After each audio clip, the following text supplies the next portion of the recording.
មានគេចូលស្ដីអូនហើយឮថាត្រានត្រៃអូនព្រមតាមដែរធ្វើមិនដេចបងក៏ឋានៈខុសគ្នាសែនឆ្ងាយអូនខ្ពស់ដោយកាយខុសឆ្ងាយពីបងខ្លាំងណាស់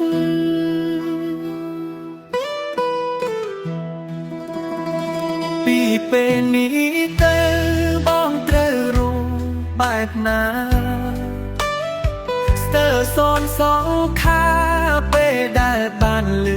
ដំណឹងនោះខ្ញុំស្រឡាញ់ពេលនេះមានគេចូលដល់ដឹង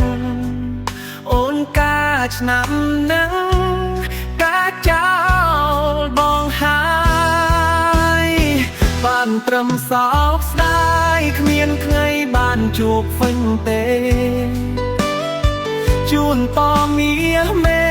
សូមអូនបានក្តីសុខចង់ពីកូនអ្នកក៏ជូនប៉អូនได้ស្មុំអូនរៀបការចោកាតាមគ្រួសារអូ